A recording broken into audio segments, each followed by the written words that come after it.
বৃহস্পতিবার পান্ডুয়ার শিখরা চাপ্তা পঞ্চায়েতের বেলে গ্রামে ভোট প্রচারে বেরিয়েছিলেন তৃণমূলের তারকা প্রার্থী রচনা বন্দ্যোপাধ্যায়।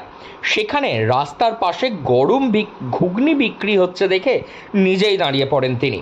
নিজে ঘুগনি খান এবং দলীয় কর্মীদের একই সঙ্গে সেই ঘুগনি কিনে খাওয়ান। এরপর মাঠে আলু তোলা হচ্ছে দেখে জমিতে নেমে পড়েন, ক্ষেত মজুরদের সঙ্গে গল্প করেন। পরে হুটকুলা গাড়িতে রোড শো করে গ্রামের প্রচার সারেন। কয়েকদিন আগে সিঙ্গুরের তৃণমূল কর্মীর বাড়িতে দই খেয়ে রচনা ব্যানার্জি তিনি বলেছিলেন, সিঙ্গুরের জমির ঘাস খেয়ে গরুরা হৃষ্টপুষ্ট হয় আর সেই গরুর দুধ থেকেই ভালো দই হয়। তিনি যখন বাড়ি যাবেন তখন তিনি এখান থেকে দই নিয়ে যাবেন। আজ আবারও ঘুগনি খেয়ে তিনি প্রশংসায় হলেন পঞ্চমুখ।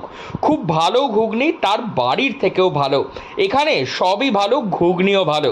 তিনি শুধু খাওয়ার মধ্যেই রয়েছেন, তিনি শুধুমাত্র নিজেই খাচ্ছেন এমনটা নয়, অপরকেও খাওয়াচ্ছেন এমনটাই জানান রচনা বন্দ্যোপাধ্যায়।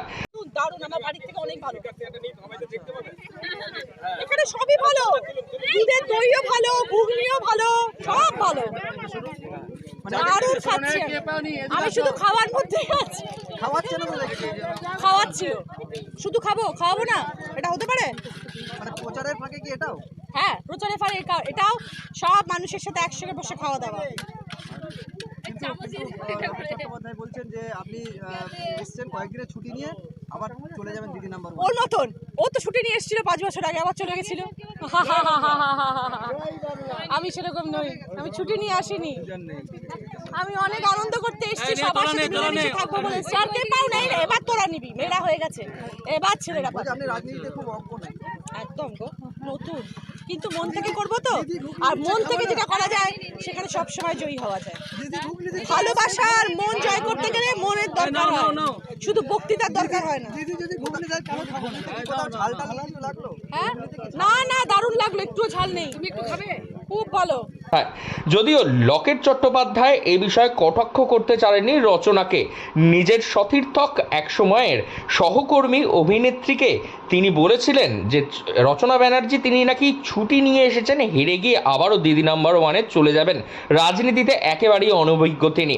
এ বিষয়ে রচনা বন্দ্যোপাধ্যায় তিনি বলেন তিনি ছুটি নিয়ে আসেননি। তিনি ওর মতন নয় যে ছুটি নিয়ে এসেছেন 5 বছর আগে।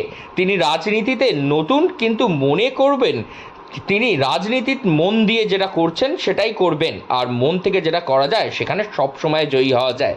তাই নিজের জয়ের প্রতি আশাবাদী রচনা বন্দ্যোপাধ্যায়, এবং প্রতিদিনের প্রচারে মানুষের যা সাড়া পড়ছে তা থেকে রচনা মনে করছেন তিনি হবেন এবারের এখানের দিদি নাম্বার 1।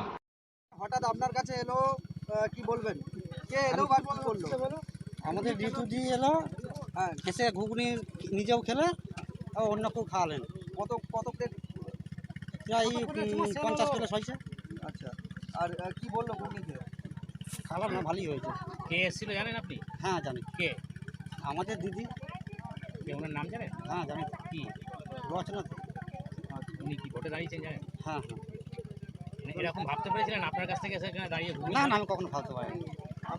মানে এই যে ঘুগনি খাওয়ালেন, কেমন? আমার নাম সুশান্ত সর্দার। প্রচার করতে বেরিয়ে একাধিক কর্মসূচি, যেমন মানুষদের সাথে খাওয়া দাওয়া করা, কিংবা কখনো রাস্তার ধারে দাঁড়িয়ে ঘুগনি খেতে খেতে গ্রামের মানুষদের সঙ্গে গল্প করা এবং তাদেরকে খাওয়ানো। রাজনৈতিক মহল সূত্রে খবর, রাজনৈতিক বিশ্লেষকরা মনে করছেন এতে যেমন রচনা ব্যানার্জির জনসংযোগ বাড়ছে, ঠিক তেমনই মানুষের মধ্যে রচনাকে নিয়ে আরও বেশি করে আস্থা জন্মাচ্ছে, যা আগামী লোকসভা নির্বাচনে রচনা বন্দ্যোপাধ্যায়কে জয়ী করতে অনেকটাই অগ্রাধিকার দেবে। হুগলি থেকে রাহি হালদার, লোকাল 18 বাংলা।